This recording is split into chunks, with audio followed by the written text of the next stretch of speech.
Quand je me suis engagée en politique, c'était pour ma ville. Parce que j'en avais assez du Marseille bashing à l'époque. On me disait à Marseille, vous ne nous livrerez jamais parce que vous buvez du pastis et vous jouez aux boules. Ce qui n'est pas faux. Aujourd'hui, je dis que ma ville, elle souffre. Ma ville, elle est sur une ligne de crête. Je la vois plus décliner. Il y a une insécurité qui est croissante. Moi, j'entends des personnes me dire, on restera pas ici, on s'y sent pas bien, on a peur. Ce qui a été fait pendant ces 6 années, malheureusement, c'est un mandat pour rien. Comment vous le voyez, vous le voyez d'un bon oeil, tous ces Parisiens qui viennent s'installer ici à Marseille? Moi, je pense qu'on a toujours été une ville très accueillante. Quand on voit qu'on a 37 communautés différentes qui vivent les unes à côté des autres depuis des siècles, ça montre bien que c'est une ville qui est cosmopolite.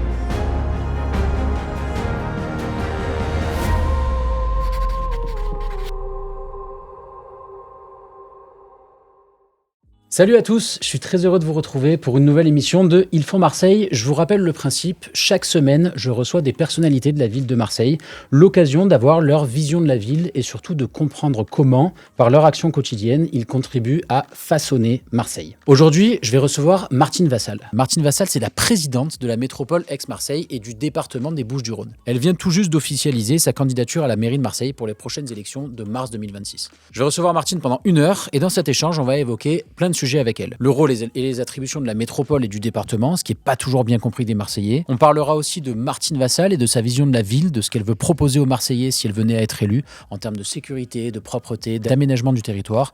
Et enfin, on parlera de Martine Vassal elle-même, de la femme qu'il y a derrière la femme politique. Martine Vassal est mère, elle est aussi grand-mère, et nous parlerons de ses origines, de ses convictions personnelles, bref, nous parlerons d'elle plus intimement. Je vous rappelle que Il faut Marseille est au tout début de son aventure, c'est un tout nouveau média qu'on a lancé il y a quelques semaines. À ce jour, on a tourné une petite dizaine de vidéos qui sortiront dans les semaines à venir, et on a vraiment besoin de vous pour poursuivre l'aventure. Alors, lâchez un petit like, n'oubliez pas de vous abonner, on est notamment présent sur Instagram, sur TikTok, sur YouTube, et surtout, parlez-en autour de vous si cette vidéo vous a plu. Il n'y a rien de tel si vous voulez nous donner un petit coup de pouce.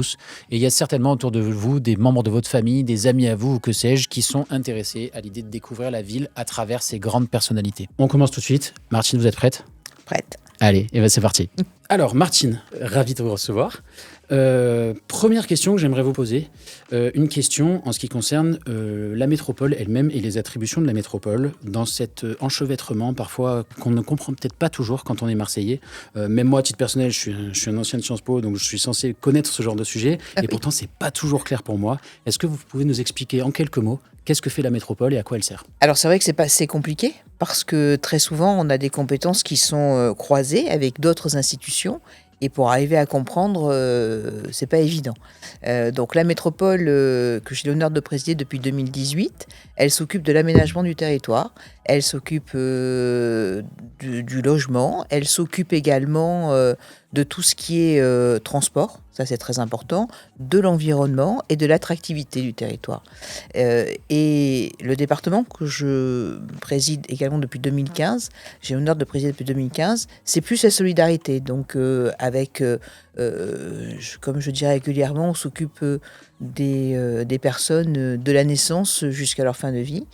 On s'occupe également des collèges, et ça c'est aussi important, de l'agriculture. Et l'agriculture, vous voyez, c'est les deux compétences, aussi bien métropole que département. Donc ce sont des institutions qui sont complémentaires, mais qui sont aussi indispensables au quotidien des Marseillais, des Marseillaises et des métropolitains, métropolitaines, puisque sur la métropole, vous avez 92 communes qui sont concernées, 90 qui sont dans le département, 1,8 million d'habitants. Sur le département, c'est 119 communes, 2 millions d'habitants. Donc c'est vrai que quand on est un peu de l'extérieur, qu'on a quelque chose où on veut se renseigner, avoir des informations, on peut s'adresser à l'un ou à l'autre. Je crois que le plus important aujourd'hui, c'est que chacun et chacune travaille de manière concertée et se respectent les uns et les autres. Et ce qu'il faut surtout aussi, c'est arrêter de dire c'est pas moi, c'est l'autre, et trouver des solutions aux problèmes de nos habitants, parce que je crois qu'aujourd'hui, l'éloignement de la classe politique et de la population, c'est surtout ça.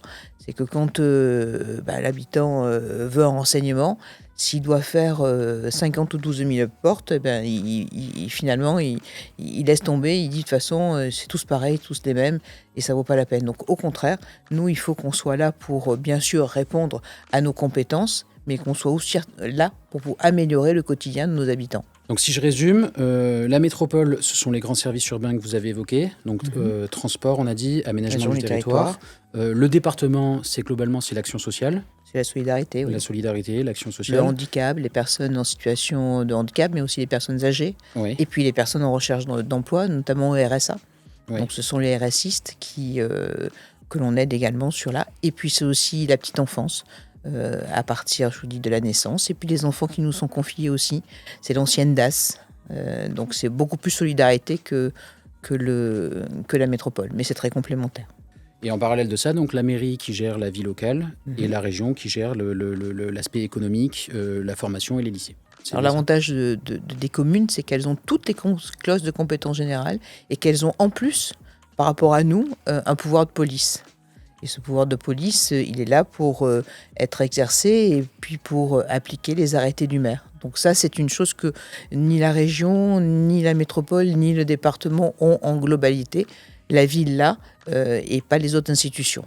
Et la région, elle, effectivement, c'est l'économie, c'est également les lycées, et puis aussi l'attractivité du territoire aussi, c'est très important, et l'enseignement supérieur.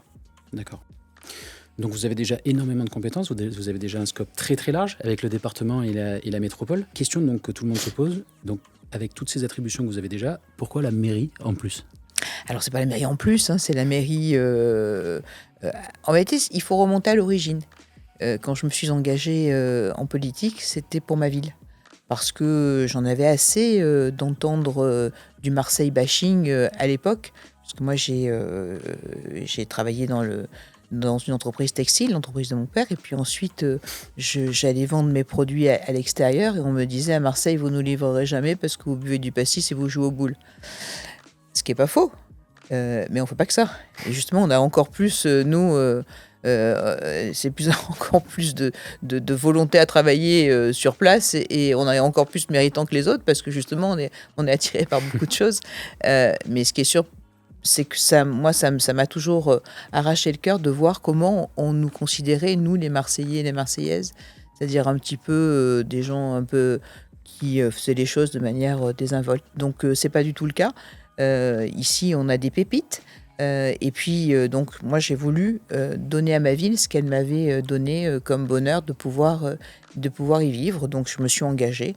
Et je me suis engagée donc, en 2001 aux côtés de Jean-Claude Gaudin et on m'a confié des espaces publics. Donc, c'est pour ça que je connais bien les compétences d'une commune. Et ensuite, j'ai gagné le conseil départemental et puis les choses, elles se sont enclenchées de manière différente. Mais aujourd'hui, je dis que ma ville, elle souffre. Ma ville, elle est sur une ligne de crête et je la vois plus décliner. Donc, c'est aujourd'hui une volonté de ma part de remettre cette ville à la place qu'elle doit occuper en France et sur l'arc méditerranéen notamment.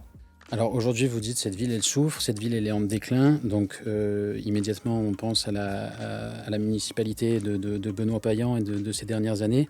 Concrètement, aujourd'hui, donc les nouvelles élections qui arrivent en 2026, ça va être l'heure du bilan. Si on regarde les choses en face, de manière purement honnête et factuelle, quelle leçon on peut tirer de ce bilan de ces années ? On peut tirer, la première chose, c'est il y a une insécurité qui est croissante.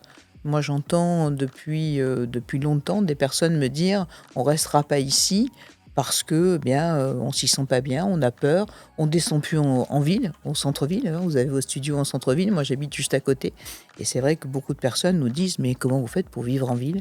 Et ça me tient aux tripes.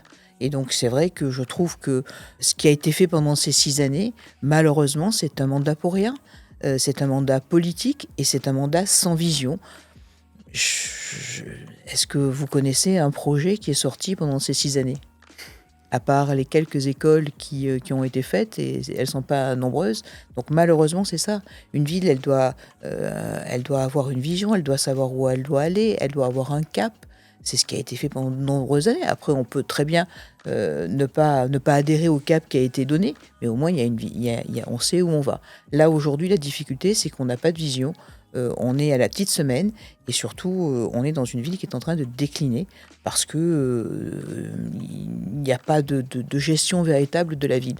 Et ça, c'est pas une bonne chose. Donc, c'est la raison pour laquelle je souhaite m'engager et c'est pas pour rajouter une timbale à la suite, c'est simplement parce que ma ville, je l'aime et que ma ville, je veux qu'on puisse y vivre aussi heureux que ce que nous, on a vécu quand on était jeunes. Vous évoquiez la vision et le projet. Et moi, d'ailleurs, c'est quelque chose que je vis au quotidien à titre personnel parce que je suis entrepreneur et donc je sais effectivement à quel point c'est important d'avoir une vision quand on mène une organisation. Je sais aussi à quel point c'est important de savoir prioriser. Et donc, la question que j'aimerais vous poser, c'est si vous deviez donc demain arriver à la mairie de Marseille, quelles sont, si on devait citer 3 priorités, quelles sont les grandes priorités que vous metteriez en œuvre? Vous nous avez parlé peut-être de la sécurité tout à l'heure. Est-ce que ça fait partie de ces priorités-là? Et si oui, quelles sont les 2 autres? Oui, d'abord, je pense qu'il faut un choc d'autorité sur cette ville, mais pas uniquement que sur la sécurité pure, mais surtout sur la gestion de l'espace public dans sa globalité. Il faut davantage de policiers.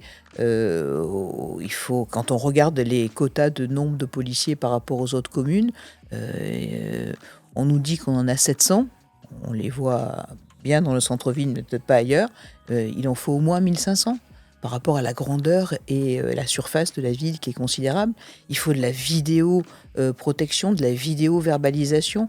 On sait très bien que l'équipe en place a souhaité arrêter et faire un moratoire sur la présence et sur ces vidéoprotections. Et ça, c'est un vrai problème parce qu'on a besoin d'avoir de la sécurité sur des espaces publics et par l'intermédiaire de la vidéoprotection, eh bien on sait ce qui se passe et on peut faire des enquêtes plus poussées. Et puis, je pense que c'est assez dissuasif aussi. Donc, c'est pour ça que je proposais également qu'on puisse créer ce que j'ai appelé une BAC municipale, c'est-à-dire que ces policiers municipaux puissent aller le plus vite possible sur des incivilités qui se passent au quotidien et qui emboucanent la vie des Marseillaises et des Marseillais. Et puis, c'est aussi important de pouvoir aussi avoir de la police municipale dans tous les quartiers de Marseille, pas uniquement concentré. Et puis, il faut également faire de la verbalisation.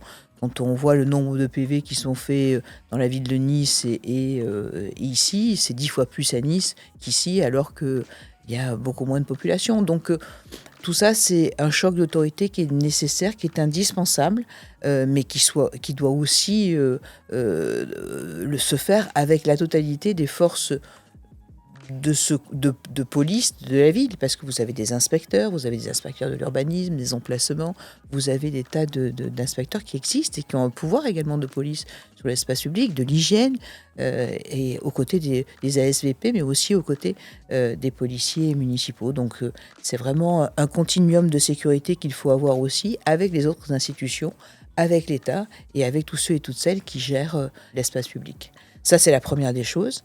Ensuite, pour moi, je trouve qu'aujourd'hui, l'augmentation des impôts qui a été faite par la municipalité, c'est plus de 17%. Donc, on a une augmentation quand aujourd'hui, vous avez des personnes qui ne peuvent plus rester à Marseille parce qu'elles n'ont plus les moyens de pouvoir payer leurs taxes foncières. Et donc ça, c'est un peu dommage.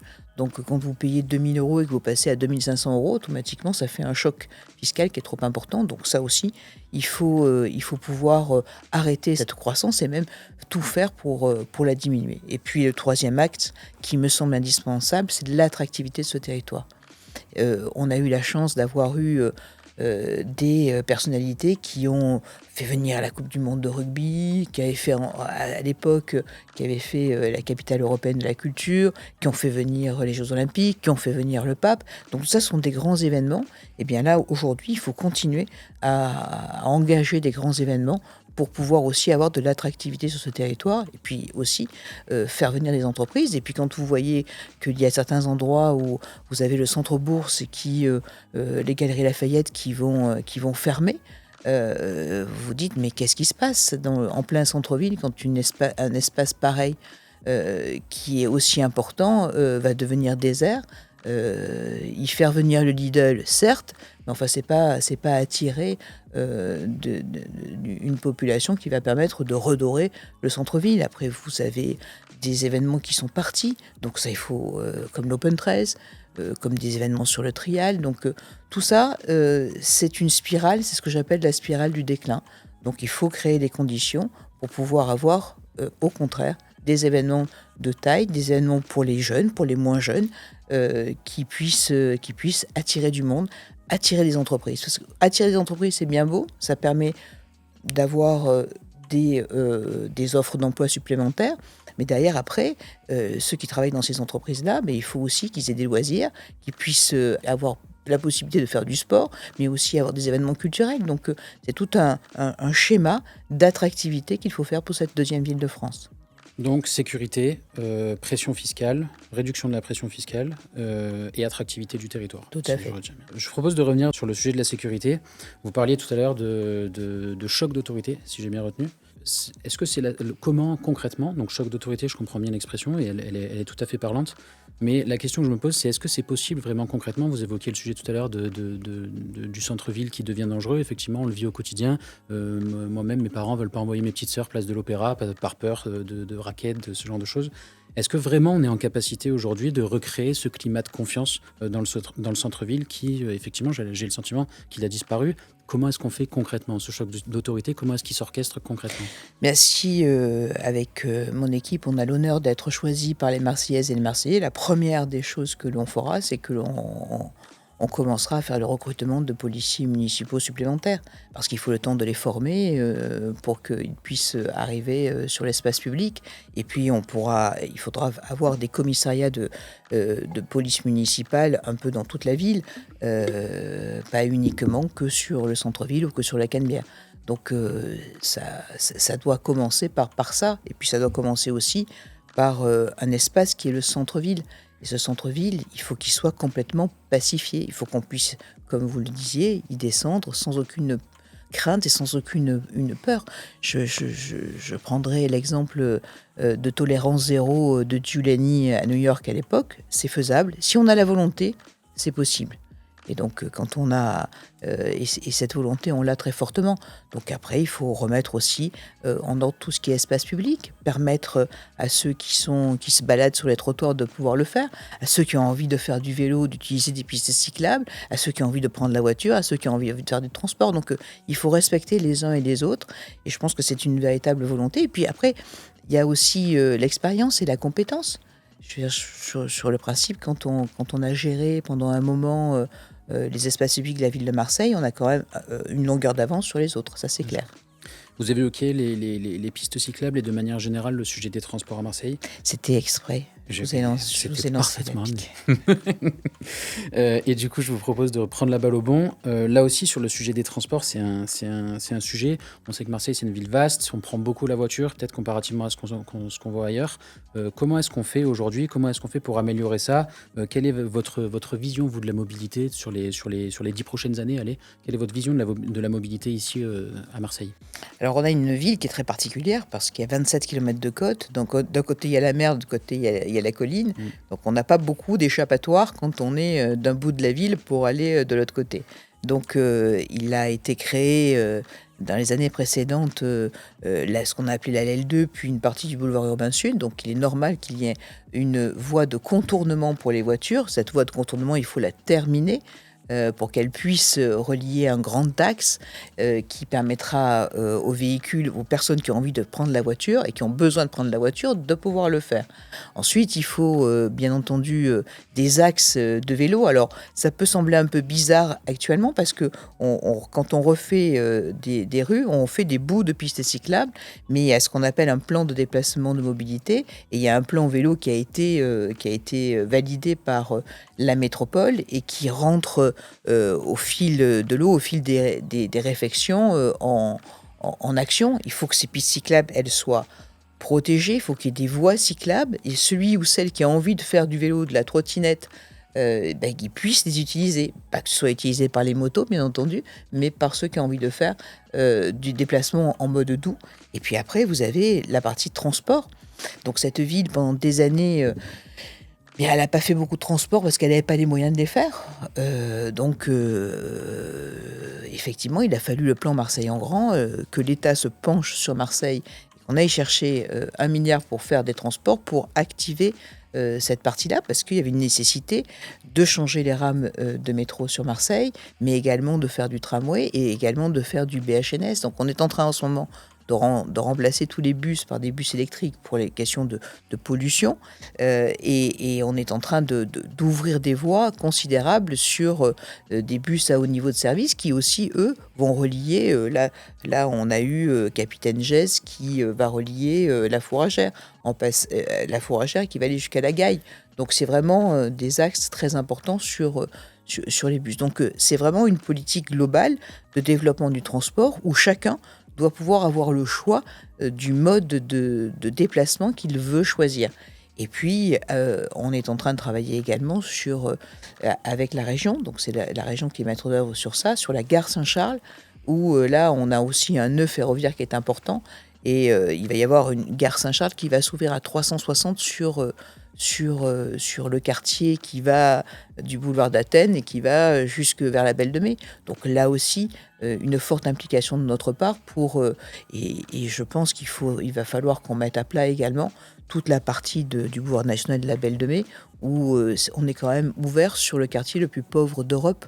Et donc là aussi, je pense qu'il y a une réhabilitation complète à mener sous l'égide d'Euroméditerranée qui est l'opérateur qui est un opérateur public, mais qui va très vite en réhabilitation pour pouvoir justement redonner un nouveau souffle à ce quartier-là qui va être ouvert grâce à la gare Saint-Charles, avec l'avantage d'avoir sur Marseille 11 gares SNCF, donc on peut également relier un point à un autre assez rapidement avec des TER. Donc vous voyez, c'est une politique où moi je pense qu'il ne faut pas foncer uniquement sur un mode de déplacement, parce que tout le monde n'est pas capable de faire que du vélo, tout le monde n'est pas capable de prendre tous les transports en commun, donc certains ont besoin des différentes offres qui sont faites.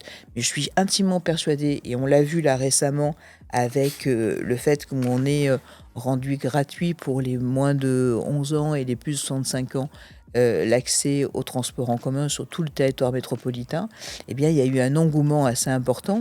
En quelques semaines, on a eu 25 000 personnes de plus qui ont pris les transports en commun. Donc, ça veut dire qu'il y a une vraie volonté aussi d'utiliser les transports en commun. Et franchement, moi, la première, un habitant en centre-ville, si je peux laisser la voiture au garage, je préfère me déplacer en transport en commun plutôt que de prendre la voiture et d'être dans les embouteillages et de subir ce stress continu. Surtout que maintenant, dans le métro, on a mis la 4G, donc on peut même avoir Internet dans le métro. Donc c'est important, je pense, de faire aussi, de continuer sur cette voie de développement des transports en commun. Donc là, le deuxième axe, si nous avons l'honneur d'être choisis par les Marseillaises et Marseillaises, et puis après de rentrer en responsabilité au niveau de la métropole, parce que ça découle, l'élection, elle découle après, eh bien, c'est de relancer un plan de déplacement de mobilité pour que chacun et chacune puisse s'exprimer sur les futurs transports des 10 à 15 ans qui vont venir. Autre grand sujet, transport, immense sujet, sécurité, très grand sujet, transport aussi, et autre gros sujet ici à Marseille, dont on entend beaucoup parler dans les discussions du quotidien, la propreté. Oui. On a le sentiment que ça fait partie des sujets sur lesquels on a un peu du mal à avancer ici à Marseille. On sait que beaucoup s'en plaignent quotidiennement, parce que telle benne à ordures, parce que bref, que concrètement, les choses n'avancent pas trop sur le sujet de la propreté. Là, est-ce que vous avez une vision de ce point de vue-là? Et surtout, qu'est-ce que vous feriez différemment de ce point de vue-là si vous étiez maire? Alors, la propreté, c'est un petit élément de la partie environnementale globale. C'est vrai qu'on n'a pas été des bons élèves sur notamment toute la partie du tri sélectif, des déchets, des biodéchets. Donc là, on a beaucoup progressé pendant ces 6 années sur la mise à disposition de ce qu'on appelle les bacs jaunes, et également les bacs de compostage. Donc vous voyez dans la ville beaucoup de ces bacs en fer qui sont là pour justement prendre les ordures ménagères putrescibles. Et à côté, les bacs jaunes aussi. Donc on a mené une grosse campagne pour sensibiliser et on a doublé, plus de doubler même, le volume de ce que l'on trie maintenant. Donc il reste toujours des choses qui sont dans les ordures ménagères et qui sont collectées par la métropole. C'est une obligation qui nous est donnée par la loi, c'est-à-dire que c'est la métropole qui collecte sur tout le territoire métropolitain et qui ensuite envoie en incinérateur ou en enfouissement ces déchets. Donc ça, on peut avoir à certains endroits des choses qui sont plus ou moins bien faites, mais moi ce que je voudrais dire en premier, c'est que je rends hommage à tous les agents quand même de la collecte et de la propreté qui au quotidien font un travail remarquable. Je vous prends un exemple, les soirs de match par exemple sur le boulevard Michelet, quand le match est fini, 2 heures après c'est tout propre. Donc quand il y a des grands événements, quand il y a des grands concerts, derrière il y a un travail qui est fait qui est colossal. Tous les jours, il y a des personnes qui sortent avec des camions qui collectent les déchets. Derrière, après, il y a des personnes avec des balais qui nettoient, avec des petites machines qui nettoient. Donc, il faut un travail énorme. Et moi, je leur rends hommage. D'abord, c'est la première des choses. Derrière, le territoire est extrêmement vaste. Et donc, c'est vrai qu'il y a aussi des débordements. Il y a des fois des bacs. Et c'est pour ça qu'on a créé l'application qui s'appelle le Réflexe. Et ça marche bien. Alors, je l'utilise. Alors, vous allez me dire, oui, c'est sûr, quand ils voient marqué Martine Vassal, c'est sûr qu'ils envoient quelqu'un tout de suite. Mais non, je le fais sous mon nom de jeune fille. Donc, ce qui fait qu'on, comme on ne le connaît pas, eh bien, derrière, je suis comme une personne lambda. Mais ça marche très bien. Et les gens sont ravis de ce système où vous flashez, c'est très simple, et puis vous envoyez au service, et là, il y a quelqu'un qui vient et qui, effectivement, répare ce qui doit être réparé, si c'est un trou dans la chaussée, si c'est un poteau qui est tombé, ou alors un conteneur qui déborde. Après, derrière, il y a cette problématique de l'incivisme aussi, parce que le matin, c'est nettoyé, 2 heures après, vous avez des débordements.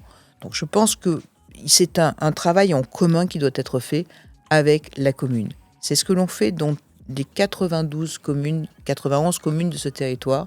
Et toutes les communes, certaines ont voulu garder la propreté, donc c'est elles qui sont en charge des personnes qui nettoient, et je pense que c'est la meilleure des choses. Et la deuxième, c'est que derrière, on travaille main dans la main, et que lorsque, dans des communes qui ne souhaitent pas avoir cette propreté, eh bien, on fait de la verbalisation avec la police municipale. C'était ce qu'on appelait les anciennes communes du CT1. Donc, il y a 18 communes qui, elles, n'ont pas voulu cette propreté-là. La ville de Marseille, je le rappelle, avait demandé la propreté, puis au dernier moment, ils n'ont plus voulu.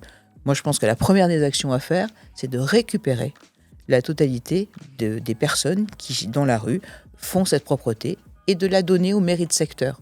Parce que je ne sais pas si on en a parlé, mais on n'a pas encore parlé de ça. Mais aujourd'hui, le mode de scrutin a changé. Vous allez avoir une liste de 111 noms sur la totalité de la ville. Et puis après, vous allez dans une urne. Et puis après, dans une autre urne, vous allez avoir des urnes par secteur. Et moi, je dis qu'aujourd'hui, il faut impérativement travailler main dans la main avec les mairies de secteur. Parce qu'une mairie de secteur, c'est entre 125 000 et 140 000, 150 000 habitants. Ça, c'est une commune d'Aix à l'intérieur. Donc ça vous fait 8 mairies de secteur, les unes à côté des autres. Et donc il faut impérativement que cette propreté, elle aille au plus près. C'est-à-dire qui mieux que le maire de secteur va savoir quelle rue il faut nettoyer. Eh bien c'est comme ça qu'il faut aller. Il faut aller dans le sens obligatoirement d'une main tendue au maire de secteur pour travailler avec eux et pour permettre d'avoir une propreté qui soit parfaite, avec l'appui, bien sûr, de la police municipale qui doit être là aussi pour faire respecter les arrêtés du maire. Donc, première chose, on récupère la propreté, on la donne aux mairies de secteur et derrière, on verbalise si les personnes ne suivent pas, ne respectent pas l'espace public. Et c'est comme le choc d'autorité. Quand on veut, on peut. Vous croyez le volontarisme politique, vous y croyez fondamentalement? Ah oui, moi j'y crois, je suis très attachée à ça. Je pense que quand on s'implique véritablement, on peut changer les choses. C'est ce que j'ai fait à la tête du département, c'est ce que j'ai fait à la tête de la métropole. Vous savez, quand je suis arrivée à la tête de la métropole, c'était pas évident parce que c'est une jeune institution qui venait de se créer et tout le monde s'arrachait les cheveux en disant on va jamais y arriver. Et bien on y est arrivé. On y est arrivé parce que on a mis beaucoup d'huile de coude, hein, mais c'était important parce que cette métropole, elle permet de faire rayonner tout un territoire et de travailler main dans la main avec toutes les communes. Et aujourd'hui, on est plutôt sur des économies d'échelle. Et c'est important de pouvoir justement travailler les uns avec les autres et pas les uns contre les autres. Vous parliez en guise d'introduction tout à l'heure, je reviens là-dessus, du Marseille bashing. Et c'est vrai que c'est un sujet qu'on évoque souvent d'ailleurs dans cette émission Il faut Marseille, puisque précisément on parle de la vision qu'on a de Marseille au sein de Marseille, mais aussi à l'extérieur. Et parfois, on a le sentiment, effectivement, d'être stigmatisé en tant que Marseillais, pointé du doigt pour telle et telle raison. J'ai le sentiment que ça dénote un peu, cette stigmatisation, elle dénote avec toute la fierté qu'on peut voir par ailleurs des Marseillais. Quand on va par exemple au stade Vélodrome, on voit qu'il y a une union entre les Marseillais, une force qu'il y a derrière tout ça. Question que j'ai envie de vous poser, c'est comment on redonne aux Marseillais la fierté d'être Marseillais ? Moi, je suis intimement persuadée que Marseille, c'est la ville des possibles. Quand on voit ce qui se passe, comme vous le dites très justement, au Stade Vélodrome, quand on voit ce qui se passe dans les grands événements, je vous rappelle l'année dernière, hein, quand il y a eu les Jeux Olympiques, cette arrivée du Belém dans le port, avec tout ce passage de la flamme dans tout le département, tout ça, c'est possible. Il y a des tas de personnes qui croient en cette ville, des tas d'entrepreneurs, des tas d'artistes, des personnes qui viennent s'y installer. Donc c'est là où il faut créer cette communauté de gens qui ont envie de rendre cette ville à la hauteur qu'elle mérite. Et donc c'est pour ça, il faut tous tirer la charrue dans le même sens. Voilà. Et travailler et être que sur des querelles intestines, faire de la politique politicienne, ça il faut complètement l'oublier. Une fois que les élections sont passées, il faut avancer, il faut travailler. Et derrière, on obtiendra des résultats. Parce que derrière, il y a toute une partie, j'ai toute une partie de jeunes qui veulent s'engager avec moi, de jeunes générations, des entrepreneurs qui ont envie justement, qui en ont assez de ce Marseille bashing et qui ont envie de montrer ce dont ils sont capables. Donc quand on est tous alignés sur la même chose, avec la même volonté, qu'on avance ensemble, je ne vois pas pourquoi on ne réussirait pas. Et ce qui est important, c'est pas que de le dire, c'est de le faire aussi. Et moi, j'ai l'habitude de faire ce que je dis et de dire ce que je fais. Néanmoins, derrière ce Marseille bashing, il y a quand même aussi une attractivité qu'on ressent. On en entend beaucoup parler depuis le Covid notamment. On dit qu'il y a énormément de Parisiens qui viennent et qui s'installent sur Marseille. Qu'est-ce que vous en pensez ? Il y a un certain nombre de Marseillais qui considèrent que c'est génial parce que ça crée une attractivité, ça prouve qu'effectivement Marseille séduit encore. D'autres Marseillais qui considèrent que, si je caricature un peu, qu'ils n'ont rien à faire ici. Comment vous le voyez ? Vous le voyez d'un bon oeil, tous ces Parisiens qui si tant est que c'est vrai, qui viennent s'installer ici à Marseille ? Ouais, pas que les Parisiens, heureusement. Pas que, mais beaucoup. On envahit que par les Parisiens. Donc, mais on peut comprendre, hein, parce que après la période Covid, qui est quand même une période compliquée, on peut comprendre que des personnes ont envie de venir ici, surtout quand on est comme à 3 heures de Paris en train. Donc c'est vrai qu'on n'est pas très loin. On est à 1 heure de Lyon. Les conditions de vie ici sont quand même beaucoup plus agréables que ce qu'elles sont au-dessus de Valence. Au-dessus de Valence, je n'ai pas dit jusqu'à Paris, au-dessus de Valence. Et donc c'est vrai que moi je pense qu'on a toujours été une ville très accueillante. On a toujours été une ville où il y a eu un brassage, un métissage. Quand on voit qu'on a 37 communautés différentes qui vivent les unes à côté des autres depuis des siècles, on a 70 places consulaires à Marseille. Donc ça montre bien que c'est une ville qui est cosmopolite. Ce qui est important, c'est d'avoir ce brassage qui se fasse régulièrement. Moi, je suis plus inquiète. Moi, c'est pas l'arrivée des entre guillemets parisiens qui me gêne. Vous forcez un peu le trait. Ce qui me gêne, c'est qu'il y a des néo-marseillais qui sont obligés de partir parce qu'ils ne peuvent plus rester ici, parce qu'ils n'ont plus les moyens de rester ici. Ou alors parce qu'ils ont peur pour leurs enfants. Et moi, c'est plus ça qui me gêne que plutôt l'arrivée, entre guillemets, massive de Parisiens qui... voilà, donc je pense que... Moi, ce qui est important, c'est que cette ville, elle vive et qu'on puisse avoir le choix et que ceux et celles qui notamment sont nés ici puissent avoir le choix de rester ou de partir. Et aujourd'hui, certains n'ont pas le choix. Certains sont obligés de partir. Et d'autres sont obligés de rester. Et ce fait d'avoir cette obligation sur la tête, ça ne donne pas le sentiment d'appartenance à une ville de manière volontaire. Et moi, c'est ça que je voudrais changer. Je voudrais que les gens soient heureux d'être ici et puis qu'on puisse effectivement retrouver cette fierté d'être Marseillais, Marseillaise. Mais pour ça, il faut qu'on travaille tous ensemble, main dans la main, et pas les uns contre les autres, mais les uns à côté des autres, comme c'était il y a quelque temps. Ça, j'ai le sentiment, en vous écoutant parler, que c'est quelque chose qu'on retrouve beaucoup dans votre discours. Vous trouvez que c'est spécifique, que particulièrement à Marseille, il y a ces querelles intestines au sein de la politique marseillaise, peut-être plus qu'ailleurs? C'est quelque chose qu'on trouve depuis pas longtemps, depuis que le printemps marseillais est arrivé. Si vous ne pensez pas comme eux, vous devez être jeté à la poubelle. En gros, c'est à peu près ça. Donc ça s'appelle pas la pluralité politique.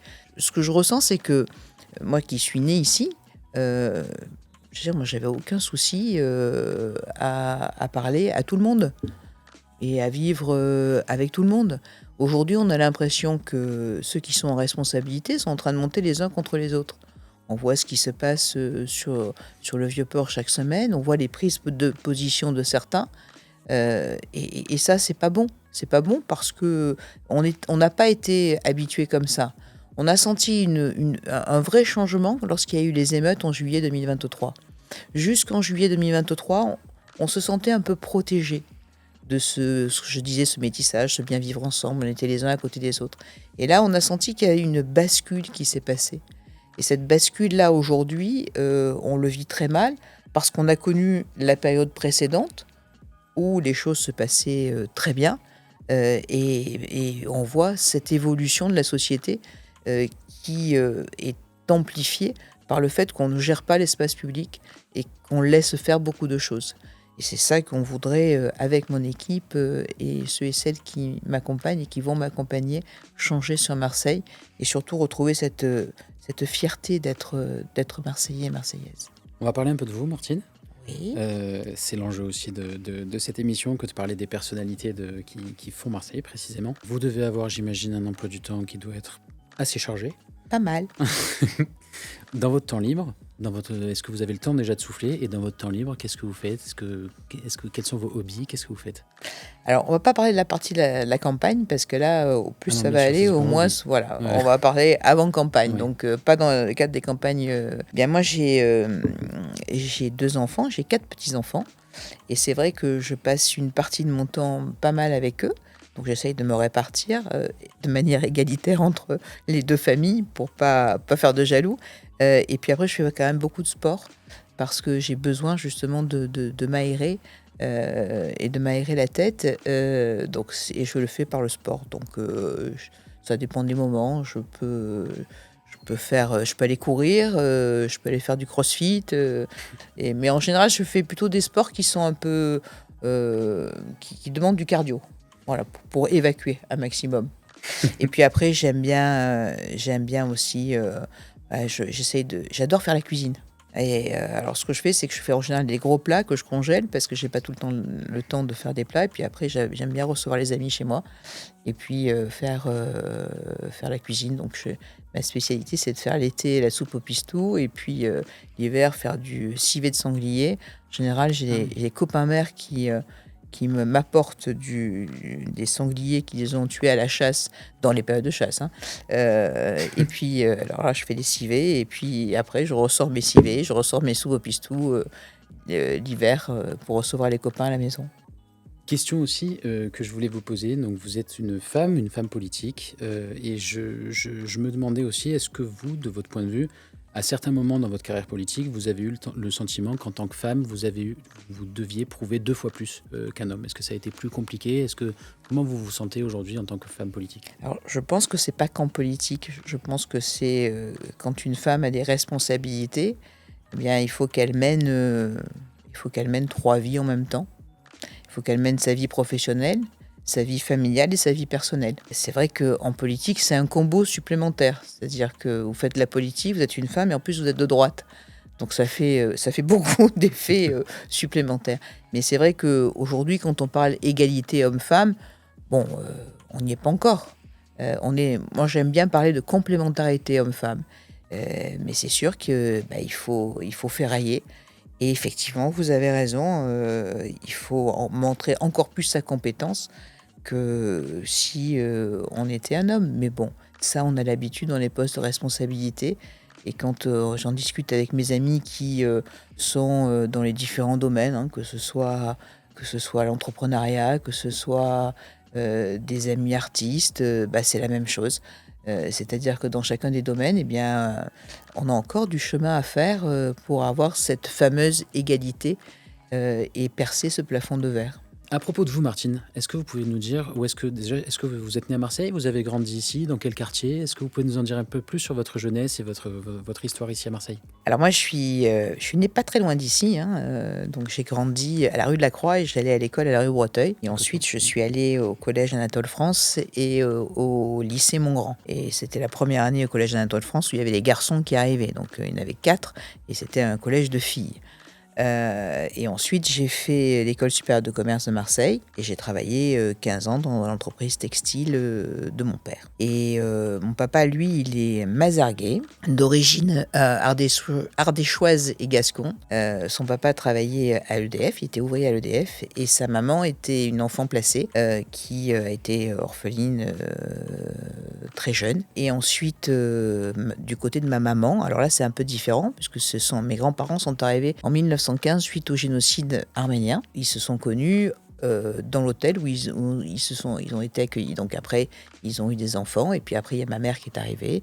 Elle avait une grande sœur et un petit frère. Ils avaient 7 ans d'écart. Donc moi, j'ai toujours eu d'un côté cette double culture, hein, une culture de réfugiés et une culture d'ouvriers de l'autre côté, avec cette volonté d'avoir dans l'esprit comme piliers fondamentaux le travail, le mérite, la famille, le respect. Donc ça, j'ai été élevée des deux côtés dans cet ordre-là. Votre quartier préféré ou un quartier dans lequel vous vous sentez bien? A priori, de ce que vous me dites, un quartier plutôt centre-ville, c'est ça? Oui, plutôt centre-ville. Moi, j'adore...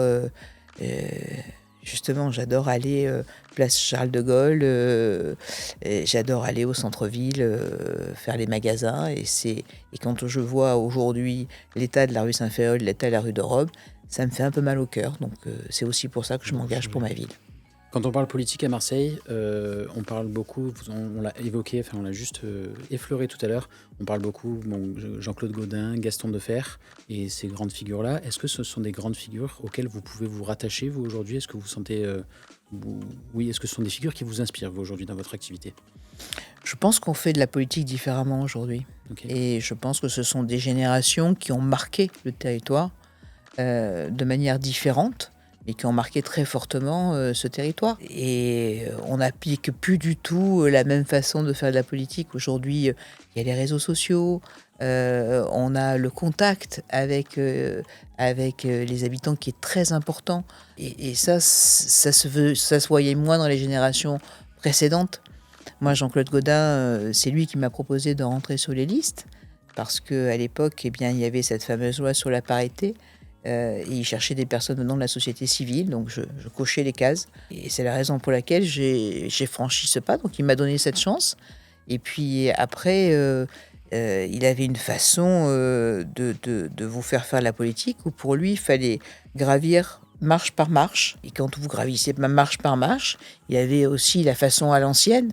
Vous avez une grande mare d'eau avec plein de tourbillons de partout. Il vous jetait à l'intérieur, et si vous arriviez à surnager, c'est que bon, ça allait, sinon on disait mort pour la France. Donc voilà, et donc ça aujourd'hui, les jeunes d'aujourd'hui, c'est plus dans l'immédiateté, plus dans la rapidité, mais on peut le comprendre. Donc il faut que nous, les adultes maintenant, les adultes plus âgés, il faut qu'on s'adapte à ce genre de choses, c'est-à-dire qu'on est dans des choses qui vont beaucoup plus vite. C'est-à-dire qu'on voit ces jeunes générations qui arrivent et qui sont à côté de nous, qui veulent tout de suite. Nous, il faut qu'on s'adapte. Donc, l'important, c'est de s'entourer aussi de personnes différentes pour pouvoir construire l'avenir. Martine, on arrive à la fin de cet entretien. Déjà, ça fait déjà bien 1 heure. Hein. Ça passe vite. J'aimerais finir sur une touche plus personnelle peut-être et vous laisser le mot de la fin. Si vous aviez aujourd'hui, donc vous avez la possibilité, et encore une fois c'est l'enjeu de cette émission, de laisser un message personnel aux Marseillais, quel message vous leur passeriez? Bien écoutez, on va avoir une échéance importante au mois de mars 2026. Moi j'aime Marseille et je veux leur prouver dans les 6 années qui vont venir. Merci.